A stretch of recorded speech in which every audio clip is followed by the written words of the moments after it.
Good morning, Woodland Hills. You can't justify faith. I like that guy, Philosopher's Corner. He's clever, he's quick, and he's not necessarily, the views he's giving there are not necessarily his own. But when he says you can't justify faith, that is just poppycock. Anytime you go beyond evidence, you're exercising faith, whether it's getting on a plane or driving in a car, and you always justify it. It makes sense to do it. You got to go beyond reason, but you shouldn't go against it. I'll say more about that in a second. So the series is called A Physicist and a Priest Walk into a Bar, and we're inviting people to complete the joke. And so when I got one that I think is sharing worthy, I'll read it. So here's one that came in. Some of the jokes, and by the way, keep on saying the jokes. They're very clever. Some of them less so. But okay, so some of them you have to know a little bit of science. A neutrino is this super tiny particle. It's so small, it's a subatomic particle, it's so small, it can go through 7 light years of solid steel and never collide with another particle. So here's the joke. A physicist and a priest walk into a bar, and after a drink, the physicist confides to the priest, "Father, I have a neutrino that rarely reacts with normal matter." The priest says, "Worry not, my son. Your neutrino just needs more mass." But the neutrino saw right through that plan. That's pretty clever. I think it's pretty clever. I think it's good. Okay. See, this idea that was conveyed in this video is very widespread. People think that you just decide to believe in God. Why? Well, it's just because you want to. Maybe it gives you some consolation about life after death or whatever. But the assumption is that there's no reasons for it, no evidence for it. So you might as well believe in the spaghetti monster or this cosmic teapot. That'd be a fun religion. You're a great big teapot. Yes, you are. You are God way up far. All right. So, but you could, without evidence and without reasons, without evidence, then all beliefs are equal. I completely agree with this person's point that you should believe things because there's compelling evidence for it. Don't believe in a cosmic teapot unless you've got good reasons for believing that. And don't believe in God if you don't have compelling reasons for believing in God. And don't believe in Jesus if you don't have compelling reasons for believing in Jesus. I happen to think, however, that we have got very compelling reasons to believe in God and to believe in Jesus. And so this idea, see, this is where this assumption comes from, that if you're a smart person and you're sticking with evidence, well, then you're scientific. But if you're a person of faith, well, then you're not sticking with evidence. It's irrational. And so they think there's this fight between science and faith. And this whole series is a way of saying poppycock on that, boulder dash. We think that God wants us to be thinking about things. We saw that last week. God created us with minds because he's a rational, intelligent God, so he creates us as rational, intelligent people. And he expects us to use our brain. In fact, he expects us to worship God with our brain by thinking. And so we ought to have reasons for what we believe. Why do you hold this as opposed to that? And whatever you believe, you're going to have to go beyond evidence. But that doesn't mean you go against the evidence. If we give up on that, then he's right. If you believe in God without evidence or believe in Jesus without evidence, you might as well believe in this religion or that authority, or somebody tells you that God says to drive a plane into a skyscraper, you might believe that. If we give up on the reason, well, then everything's pandemonium and chaos, and we can't know truth at all. It's not enough to say you can't disprove something. Oh, you can't prove there is no God, so I'm justified believing it. But see, you can apply that to anything. You can't disprove that the universe didn't just double in size a second ago. It just happened again. Did you see that? You probably didn't notice it because everything doubled, so there's nothing to measure it against. But you can't disprove that it didn't just double. Oh, it just tripled, just right there. Did you see that? So or you can't disprove that there's not a 3-headed unicorn made of Munster cheese on the far side of the moon hiding under a rock to get away from the spaghetti monster. You can't disprove that. But that doesn't mean you should be believing it. There should be reasons for what you believe. So this morning, we're going to be talking about science and the God question. And I'm going to give 2 arguments that I think support believing in God.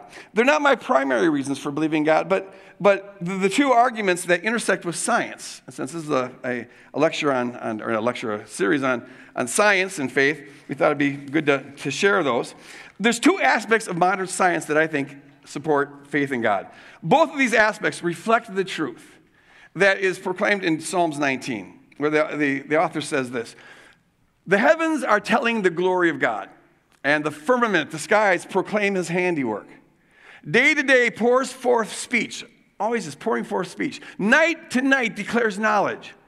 Now, there is no speech, nor are there words. Their voice is not heard, yet their voice goes out through all the earth and their words to the end of the world. What the author is saying here is that if you're listening, if you're open to it, the heavens are saying something. They're telling us something. They're pouring forth knowledge continually, relentlessly. They're not doing it with words that you can hear or speech that enters into your physical ear, but there's knowledge there. The assumption is that there's an intelligence behind the order of things. The heavens point to an intelligence. And I think there's aspects of contemporary science that are agreeing with that. The first aspect of science that I would like to talk about has to do with the Big Bang. Probably most of you know what the Big Bang theory is. I'll illustrate it here. Here's my nifty. Here's a balloon. And the balloon used to have dots on it. I blew a balloon up and then with the magic marker put dots on it to represent stars. But I collapsed the balloon before the stars had a chance to get solid. And so now there's just a bunch of smudges on it. So let the smudges represent nebulae and the dots, planets and stars. And so the universe looks like this.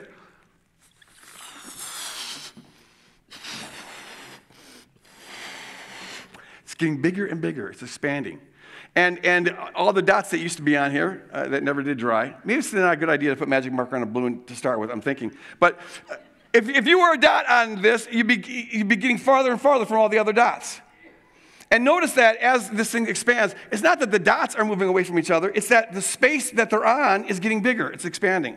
And that's what Big Bang Theory is stating, that space itself is expanding, and since space itself is expanding, everything that's in that space, on that space, is expanding as well. And it looks like everything's moving away from everything else. So you run the movie backwards far enough to about 13.7 billion years, and they come up with a theory that once upon a time, all the matter of the universe was in a super, super condensed dot. And then it exploded, and that's why right now we're in the midst of this explosion, and everything's going away from everything else. When I was first a Christian, we used to mock this theory. Because, and I bet some of you were taught this, we assumed, or we were taught it, I don't know where it came up with it, but we thought this was just one more godless attempt of atheistic scientists to try to posit a theory so they won't have to appeal to God. So as a way of running away from God, they come up with this theory. Oh, let's see, they all start with a Big Bang. Yeah, it's all going away from each other. Yeah. Actually, the opposite is true. The Big Bang represents how scientists are willing, even if reluctantly at first, but they're willing to follow the evidence wherever it leads, because no one in the scientific community wanted there to be a Big Bang. They only went there because the evidence suggested it. They didn't want a Big Bang. They didn't want the universe to begin. Because if the universe starts at a point in time, or actually they say time starts with a Big Bang, but if there's a beginning to the universe, that means the universe is not self-explanatory. If it began, now you've got to ask the question, well, how did it begin? What preceded that? It looks like you're going to have to appeal to some transcendent explanation to account for how this thing exploded. So it's like this. You can't get something from nothing. You'll surely agree with that, right? You can't. There's nothing and all of a sudden there's something, right? So you can't get that, right? Right. And it seems like there is something because I'm talking to you right now. So there's something, and you can't get something from nothing. So if there is something, and apparently there is, then there must have always been something because you can't get something from nothing. So something, if there's anything, and apparently there is because I'm talking to you, if there's anything, then there must have always been something.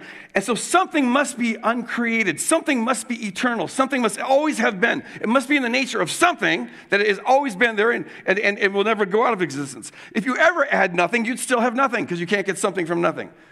So there's an eternal something if there is any something.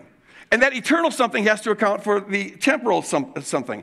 The eternal something is what explains the non-eternal something, the created something. And now it looks like this universe is not that eternal something. The scientists always hoped it was. It's just a steady state universe that just is basically the same forever and ever and ever. And now it turns out the thing began. So people resisted this idea strongly. But the evidence just pointed in this direction. So it started in 1913 when Vesto Stifer accidentally discovered that all the galaxies out there demonstrate this Doppler effect, or this redshift, which indicates that they're moving away from us. And he didn't think about the universe expanding at this point. He thought that just for some reason our galaxy was moving away from the other galaxies. But it was the first piece of evidence that there was a Big Bang. Everything's moving away from each other. It's not in a steady state like they thought it was. Then in 1916, Einstein comes up with his theory of relativity. And he shops that theory around, and one of the people that read it is this guy on the left, de Witter. And he notices that Einstein's equations, for Einstein's equations to work, the universe has to be expanding. Einstein's theory predicts an expanding universe. Now, Einstein hated this idea. It was repugnant to him. Because he thought that if the universe began, well, you have to appeal to a God to explain that. And he said, we can't go there. So he resisted the idea that the universe expands, even though his own theory predicted that the universe expands. De Witter said, no, listen, your theory's true. It was confirmed in 1919 by Sir Eddington. And if the theory's true, then the universe has to be expanding because your theory requires that. Einstein fought it to the end of his life. At the very end, he finally gave up and he conceded that the universe had a beginning. But his whole career, he fought it. De Witter, however, promoted it. And so the idea of the open universe became known as De Witter's universe, not Einstein's universe. He was an opponent of the universe that he himself predicted. Then came along Edwin Hubble in the 1930s. And with a newly powered telescope, he looked further into space. And he discovered not only is everything moving away from each other, but the farther out you look, the faster things are moving. So it looks like the acceleration rate is speeding up. Now that was a total bummer. Because throughout the 20s, as they're dealing with the evidence of the Big Bang, and this continued throughout the 30s as well, but they hoped, there's only one way to salvage an eternal universe if you're going to have this Big Bang explosion. And that is, if there's an explosion, but there's enough mass in the universe to have enough gravity to slowly slow down the rate of expansion, and then to have it start to retract. Well, it looked like this here. Big Bang is exploding. You get like 20, 30, maybe even 40 billion years of energy, but it eventually runs out. So it starts to then recede. So it slowly is deflating. In science, this is what's known as a HPFU universe, and it stands for a high-pitched flatulent universe. That's what I thought. Unfortunately, so the idea was that it would contract, and then there would come what they call the big crunch, and all the matter would again become super condensed, and then the pressure of that would eventually explode it again, and it would retract and then slow down, and then so you'd have an accordion universe. It'd be doing this throughout eternity, Big Bang after Big Bang. It doesn't work though, because this stuff is speeding up, not slowing down. That's why they had to invent this thing called dark matter. It's a repulsion force and whatever. But it's not going to slow down. We also know that now there's far too little matter in the universe to ever cause it to slow down. There's not enough gravity. And the other thing is that this oscillating universe idea, it violates the second law of thermodynamics, which is one of the most fundamental, foundational laws of all physics. Second law of thermodynamics says that everything tends towards randomness. Usable energy tends to get used up. You can't recycle energy with 100% efficiency. It's always lost. Everything tends towards entropy. And so, according to the second law of thermodynamics, if there was an oscillating universe, the second explosion, the second Big Bang, would be weaker than the first one because there's a loss of energy. And the third would be weaker than the second, and the 400th weaker than all the previous ones. And so if the universe was oscillating, we would have run out of energy by now because something's got to be eternal. And so if this has been going on for eternity, we would have lost all the energy in the universe an eternity ago. So the oscillating universe, bottom line is there's one shot at this. This is a one-shot deal. This Big Bang is not going to be reversed. It's going in one direction. Everything was pointing to that. The final indication came from Amo Penzias and Robert Wilson in 1965. As they, with even more powerful telescopes and satellite dishes, they found that wherever they looked out, in whatever direction in the universe, they found this background radiation. This buzz, like your television screen when it's on a channel without a station. And that's exactly what the Big Bang Theory predicts. There'd be this explosion, and the radiation of that explosion at the outer perimeters would still be there. It'd be a residual noise, if you will, the echo of the Big Bang. And that convinced everybody. So now, it's not even disputed. This is a done deal. All the facts are in. And it looks like the universe began 13.7 billion years ago. They say it will continue for roughly another 20, maybe 25 billion years. But at that point, the second law of thermodynamics is going to start gobbling up everything. because the usable energy in the universe is running out. We'll stop making new stars. The old stars are going to burn out. And in 25 billion years or so, what will be left is nothingness, virtual nothingness, because the only reason there's anything is energy, and all energy will be used up, so it'll be a graveyard of nothing. Eternal silence, eternal nothingness. And there won't even be anyone around to remember that once upon a time the universe played a sick joke on itself by creating people who thought that something mattered. Silly universe. It was a sick joke. The whole thing is full of passion and fury, signifying nothing. So the idea here is that something must be eternal. And they say it's this little speck of dust, this little super condensed matter. It's going along through eternity, always has been, and all of a sudden it explodes. We have 20, 40 billion years of stuff happening, like human beings and love and passion and all that. But then it all dies, and we come into an absolute nothingness. So reality as we know it is simply a little flatulation between two eternal nothingnesses. And I just find it to be profoundly, profoundly unsatisfying. When I was at the U of M, we had this class in astronomy, and I was... What? Oh, did I spill? Oh, yeah. Oh, well, some of it got in my mouth, that's all that matters. So here's the thing.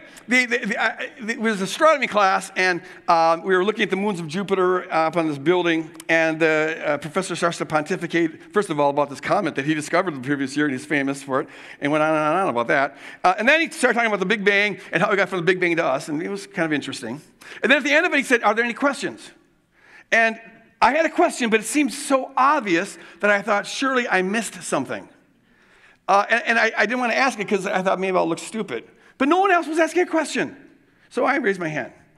Professor calls on me, and I said, okay, I'm just wondering, where did that super condensed speck of dust come from? And the professor kind of giggled, and the class kind of giggled, and I thought, what's funny about that? It seems like a very reasonable question. Tell me you didn't have that question. And then I said, and why did it blow up when it blew up? What caused it to explode? And then the professor says, hey, look, at some point, as he's giggling here, he goes, at some point, you got to stop asking questions. It's like, what? This is science, right? Science proceeds by asking questions on the assumption that there's always an answer to the question. That the universe is rational, which is quite a big assumption, by the way. But yeah, you assume that. Don't tell me that you got to stop asking questions. And then he explained to me, he goes, well, see, the Big Bang is a point of singularity. First time I ever heard that word. And because it's a singularity, it means that time and space were created with the Big Bang. So there was no when and there was no where prior to the Big Bang. So you can't ask, how did it get there or what caused it to blow up? It's a singularity. Now, so far as I could tell, and I'll say this to this day, the word singularity, it simply means stop asking questions, but a little more fancy. No, it's a singularity, you see. You can ask questions about that. You totally can ask questions about that. Like, those people who used to believe in an oscillating universe or wanted to believe in an oscillating universe, there was something that happened before the Big Bang, namely another Big Bang. Okay? So you can ask the question, I want to know what is the answer to this. And see, at this point, you get to the limits of science. And that's okay. Science always operates with the assumption that there's a natural cause for every natural thing. Here you get to the point where you don't have any more answers. But just say here, science can't go any further. Don't ask any more questions. It's rational to ask this question. If for all eternity, something's got to be eternal. If you can't get something from nothing, there is something, there must have always been something. But is that something? Oh, a little speck of dust. It's super condensed. And it goes along for all eternity. It's always been this way. And then it explodes. Well, you've got to ask what caused it to explode. If it wasn't eternally exploding, and yet it's eternal, something changed. You see what I'm saying? And it must be something outside that speck of dust. Now, science can't go there, but we can, and I think we must. What brought about this, and why did it explode when it exploded, and why did it create the people that it created? And this is why, when the idea was first proposed, everyone was saying it was preposterous. It's absurd. It's crazy. Sir Eddington, who was the first one to confirm Einstein's theory of relativity, which predicts the expansion of the universe, he confirmed it in 1919. He says, the notion of a beginning is repugnant to me. I simply do not believe that the present order of things started off with a bang. The expanding universe is preposterous, incredible. It leaves me cold. I agree, totally. And yet, there it is. And he finally came to accept it. But it shows you how much they despise this. There's a German chemist named Walter Nernst. He says, to deny the infinite duration of time would be to betray the very foundations of science. Science operates on the assumption that the universe is self-explanatory, which means it must have always been. If there's anything, there must have always been something. They want to say the universe, which means time, sequence, must be eternal. The Big Bang says, nope, it started at a particular point in time. They didn't want to accept that. Robert Jastrow wrote a book called God and the Astronomers. It's a really interesting book. It explores just how they discovered that the universe had a beginning and how psychologically and emotionally traumatic this has been for the scientific community to come to grips with. And then he ends this book, and he himself is an astronomer and a believer. He ends the book by saying this, last sentence. For the scientist who has lived by his faith in the power of reason, the story ends like a bad dream. He scaled the mountains of ignorance. He is about to conquer the highest peak. As he pulls himself over the final rock, he is greeted by a band of theologians who have been sitting there for centuries. See, that's the thing, folks. Science can take us to this point, but it is a bad dream because they thought there'd always be a reason, there'd always be an explanation, there'd always be, the universe would be self-explanatory. You peel back all this ignorance, you get all your explanations, then you finally get back to the beginning of time, and now it's like, at some point you got to stop asking questions. That's a bad dream. Science has hit its limits here. Now, theologians have always been saying that the universe is not self-explanatory. The universe needs a cause outside of itself, a transcendence cause, and it points to a God. And this is where the science has brought us. It points beyond itself. Science can't go there. Its methodology prevents it, but we can go there, and I think we must go there. There's no reason to think that the only things that are real are the things that science can capture. There's a lot more reality than that. And so it makes sense to say, since the universe isn't something's got to be eternal, and what is eternal has got to be the explanation for what's not eternal. The universe is not eternal, and so whatever else you want to say about what is eternal, she is the explanation for why there is this world. I rest my case. All right. So the Big Bang is not a challenge to faith in God. It strongly supports faith in God. Now, you may say, well, it wreaks havoc with Genesis 1. And David Morrow will answer that question in about 2 weeks. But I'm just saying that, considered in and of itself, it doesn't prove that there's a God, but it certainly points in that direction. Now, if it was surprising to find out that the universe had a beginning, and it was even more surprising to find out, as we have in the last 70 years, that this one-shot universe seems to be finely tuned to the production of solid things and to life. There's well, I'll put it like this. And by the way, I shared this a year ago, so I'm going to make it brief here, also because I only have 15 minutes left. But this is the kind of thing that you need to review once in a while because it's not that easy to get. And by the way, I should tell you ahead of time, although it's not any longer ahead of time, it's in the middle of the sermon, but you get your thinking caps on because this is going to require some brain power, even if you have had it before. So here's the deal. Here's the metal. Can you see it? And here's two magnets. Now, if you put two magnets of equal power by this piece of metal at the exact same distance, the thing will stay stationary because the pull is canceling out each other. But if one gets too close, boom, the metal makes a decision and goes towards one of them. So the stability collapses if the magnets are not of equal power and or of the equal distance from the metal. Now, what we know in the last 70, 80 years of science is that all of reality is structured just like this. What we call stable things, whether it's galaxies or stars, clouds, people, mice, frogs, orangutans, everything is held together by forces keeping it solid. There's a precise force, a balancing of forces that allows stability to exist. If it wasn't for these forces, the universe would have produced what would be the equivalent of watching the TV on a station that doesn't have a channel, or a channel that doesn't have a station. It'd be this, it'd be a random noise. The reason you have order in the universe at all is because there's forces that balance it just right. But notice, they have to be exactly right. If one is more powerful than the other, all bets are off. It collapses. And there's an infinity of ways of being wrong. There's one way of being right. If you don't get the right way, the exact right distance, the exact right power, the exact ratio, then the thing collapses. All of reality is based like that. But it's not that we have two fundamental forces pulling on us. They say that there are 47 that we know of right now. There could be more. 47 forces, what they call cosmic constants. So imagine putting in other magnets here in this equation. And since we don't have an aerial view, I'll draw it for you, since I'm such a great artist. So here we have a piece of metal. I'll just go like this. That's a piece of metal. So it will stay stable if you have two magnets pulling at it with equal strength and with an equal distance.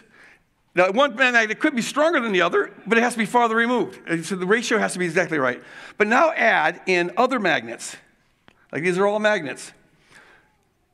Now, to keep this thing stable, all of this has to be exactly balanced, which means that the relationship between each of these, see, these are going to be pulling on each other as well. And so you have all these, 47 of these, pulling at reality, and that is what creates order. Everything is this delicate, delicate, delicate balance. And it's held in place only because of that. And what you need to know is that science can give no reason why the cosmic magnets are the size they are and have the ratios that they have. It looks like it's all by chance. It has to do with how things cooled in the first nanosecond of the Big Bang. And they hit upon these ratios, and they happen to be just right for the production of things like planets and stars and galaxies and life to form. If anything was different, well, we wouldn't be here to talk about it. So, for example, I'll give 3 examples of these cosmic constants. The first is, what's the first one? It's the ratio of electromagnetic force constant to the gravitational force constant. And don't worry about understanding what these are. The ratio is what's important. If you alter that by 1 in 10 to the 40th power, stars wouldn't be able to produce elements beyond helium. There'd be no carbon, oxygen, nitrogen, the other chemicals that are required for life. 1 in 10 to the 40th power. We can't get our brains around this kind of a number. It looks like a small number. Oh, 10 to 40, that's not big. But that's 10 times 10 times 10, 40 times, which is huge. One author put it like this. If you were to fill up the continental United States with dimes, every square inch of the continental United States has dimes on it, and then stack each one of those dimes up to the moon, which on average is 239,000 miles from us. Okay, so you got a lot of dimes. Whole U.S. stacked to the moon. Now multiply that by 1 billion, and you've got roughly 10 to the 40th power number of dimes. That's a lot of dimes. And what this is saying is, if one of those dimes was different, one of all those dimes, United States up to the moon times 1 billion, if you took away one or added one, life as we know it would not have been able to form. And this is just one cosmic constant. We've got 47 cosmic constants, and all of them have about that same probability of happening by chance. The odds of this happening by chance are 1 in 10 to the 40th power. And that's almost infinitesimally small, which means it's virtually improbable. I mean, impossible. Here's the thing. The more improbable any form of order is, the less plausible it is to try to explain it by appealing to chance. Right? So if you go to Mystic Lake Casino, for example, and I'm not saying you should go to Mystic Lake Casino, but if you do go and you win a lot of money, remember to support your church. So you go there, and just got to say it like that. And so you go up there to play craps. Now, here's the thing. I use this analogy, and I don't know anything about craps or about gambling or about casinos, and I thought snake eyes were good things. Someone told me the last service that snake eyes are bad when you're playing craps. But I always saw these movies where they say, come on, snake eyes. So we're going to pretend like snake eyes are good, all right? Just so that, whether it's craps or, there must be some game in which they're good. So we'll say craps version 2 in which snake eyes are good. So if you're playing craps version 2 in which snake eyes are good, if you roll snake eyes once, and that's, by the way, I guess they call it a pip on the dice comes up 1. There's 1 pip on the dice. The odds of rolling 2 ones are 1 in 36. Because there's a 1 in 6 chance for one dice, 1 in 6 chance for the other one. So you multiply the bottoms and you get 36, 1 in 36. So they'll say, oh, that was good luck. That could happen. You know, if you play enough craps, version 2, you'll come up with, you know, if you play 36 games, you're going to get 1 roll, right? Now, if you roll it twice, they'll think you're very, very lucky. Because the odds of that happening, if you roll 2 consecutive snake eyes, the odds of that happening are 1 in 1,296. But it could happen. It could happen. You know, if you play 1,296 games, you're going to get that once. But if you roll a 3rd time, in fact, even after the 2nd time, people will cheer for you, but the house is going to be looking at you. Their eyes are on you. Because they're already suspecting that maybe this isn't chance.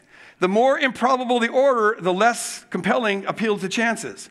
So you roll 3 in a row, or 4 in a row, or 6 in a row, they're going to kick your butt out of there. Because the odds of rolling 6 consecutive snake eyes in a row are, here it is, 1 in 2,176,782,336. And that's virtually impossible. No one gets that lucky. So they'll suspect the dice are loaded, but even if they can't prove it, maybe you've got some kind of magnet, some magnets around, or maybe it's telepathy or something, I don't know. But intelligence is going on here. There's a plan here. This is not a coincidence. This is not chance. The order is too improbable. Appealing to chance loses credibility. So if that is true of 6 consecutive snake eyes, what is the probability of this? At what point are we going to begin to think, hey, maybe there's an intelligence behind here?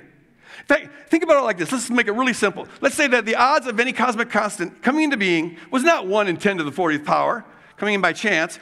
It wasn't 1 in 10 to the 40th power. Let's make it really simple. Let's say it's 1 in 6.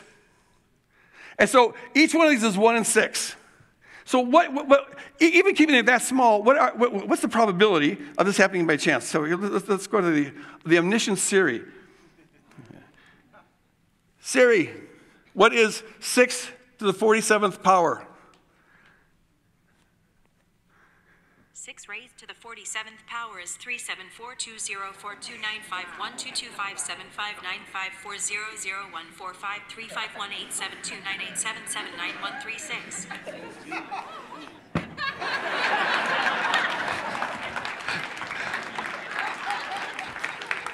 That's a 1 in 6 chance. If all these 47 constants have a 1 in 6 chance of getting it right, that 1 in that number is the odds of all these happening together.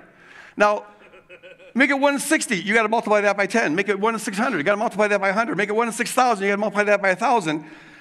You're not even getting close to 1 in 10 to the 40th power. You could roll 1 trillion snake eyes in a row, and you're only about halfway there. Okay, so this is astronomically improbable if done by chance. At what point do you start to think maybe there's more than chance going on, or maybe there's a mind going on here? Now, here's the thing. You can know the strength of any theory by how extreme people are willing to go to avoid its conclusion. And this is another confirming point about this whole Big Bang cosmic constants argument here. Because people are willing to go to extreme lengths to get around this conclusion. And notice this, these numbers are not cooked up. Everyone agrees on these numbers, on these probabilities. And so the trouble is how to explain it. One easy way is to say, well, there's a mind going on here. There's an intelligence that's designed it. The system is rigged. At what point, how can you deny the system is rigged when the odds of it happening by chance are so small? So the only way to get around this is to deny that it's a one-shot deal, even though all the evidence suggests it's a one-shot deal. And so some have proposed that maybe there are, see, if you have 10 to the, if you added up all these numbers together here, Roger Penrose, this is this guy who worked with Stephen Hawking on his whole theory of time and stuff, and he calculated that the odds of all these cosmic constants happening by chance with their true ratio numbers is 1 in 10 to the 154th power. You might as well say infinite at that point. So at what point do you think maybe it is rigged? The only way to get around it is to say that, you know what, there have been 10 to the 154th power number of Big Bangs. This has happened trillions of times, and we happen to be in the lucky one. Yeah, it's very remote, but we happen to be in the lucky one, because if we weren't in the lucky one, we wouldn't be around to notice that we're not in the lucky one. There's only one way of getting this right, and we happen to be in the one that got it right, which is exactly what you'd expect. Because otherwise you'd have a television, a TV on a station without, or on a channel without a station. It'd be just sheer randomness. Or maybe someone proposed that the universe is every Planck unit is dividing into all possibilities. This was first proposed in the 1950s by a guy named Wheeler. It's called multiverse theory, and he's basically saying that he's trying to solve a problem of quantum indeterminacy. And quantum indeterminacy is only a problem if you're a determinist. So I don't have a problem with this to start with. But he wants to solve this problem. And so he posits that every possibility is actually realized every second, every nanosecond of the universe, splitting into all these dimensions. And when it was first proposed, everyone thought it was kind of cuckoo.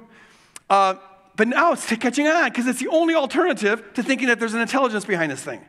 In fact, it's getting in movies now. There's a show out there, Shelley and I watched it, called Man in the High Tower. Anyone here seen that, Man in the High Tower? It's a pretty good show. Nazis.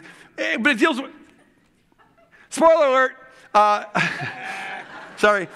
Because you actually don't learn that it's a multiverse story because you're left wondering, and I just ruined it for all you guys. Sorry about that. Sorry.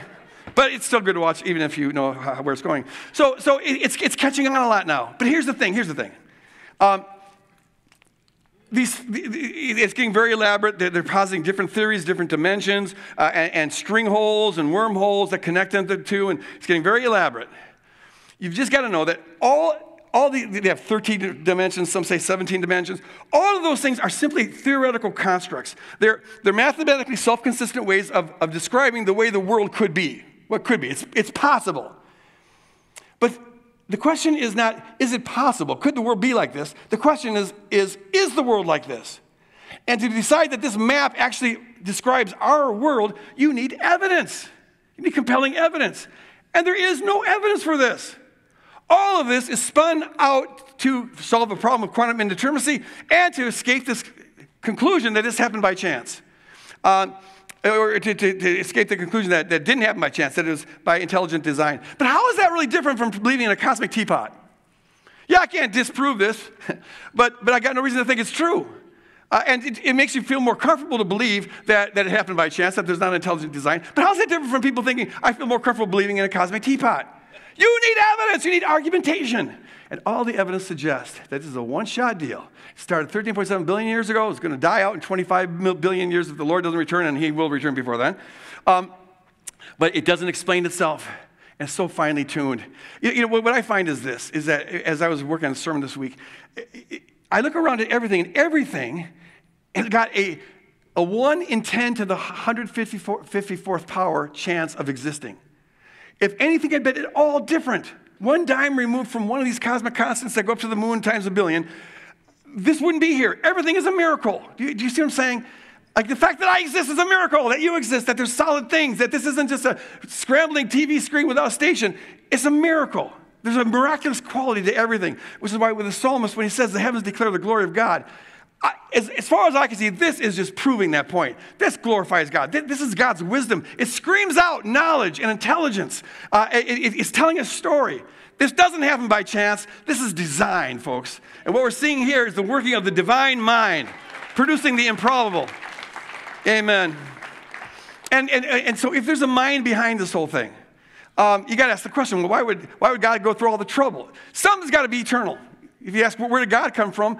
Well, at some point, you have to admit there's something that didn't come from anything. Because if there ever was nothing, there would still be nothing. There must have always been something. And so if you ask, why would God go to the trouble of holding all these cosmic constants just in place? Something important must be going on. And here's where the Bible fills in the picture. This God, who creates this very improbable universe, manifesting his wisdom and God's power, this God is love. And love is the one thing that is eternal and that will win in the end, that goes on forever and ever. And it's love that undergirds all of this, amen? It's love that props this up, love that explains it all. They say I got to quit. Shoot, all right. I want to end with this reading. Just to help us open our eyes to the wonder and the miracle of the reality that we're a part of. Don't ever get used to this, folks. This is an incredible, incredible, mind-boggling miracle. And one of the ways you worship God is with your mind, by just letting your mind grasp this and glorify God with it. So here's a reading, and we just stand, and before we read this, I want to say, if you're here this morning and have any need that could use prayer, as long as it doesn't involve the Super Bowl, come up here and pray with these folks. We don't pray for teams to win. That's just well, whatever the need is, I encourage you to come up here and get prayer. And if you're here this morning and you're not a surrendered follower of Jesus, but maybe something I said it's piqued your interest, I encourage you to come up here and talk to these folks about what it means to be a follower of Jesus, and they'd love to explain this to you. Let's read this as a prayer, right? Let's read this as a prayer. I'll read the light part. You read the dark part. I'm simply taking Psalm 19, and we're praying it back to God. It's a traditional form of Lectio Divina. And so the heavens are telling the glory of God, and the firmament proclaims his handiwork. Glory, celebrate that handiwork. Day to day pours forth speech, and night to night declares knowledge. We listen for that speech. Amen. There is no speech, nor are there words. Their voice is not heard, yet their voice goes out through all the earth, and their words to the end of the world. Teach us to hear your wordless speech, to behold your matchless wisdom, and to never take for granted the wonder of your magnificent creation. You guys are a miracle. Go out and tell other people they're a miracle. Proclaim the glory of God. See you next week.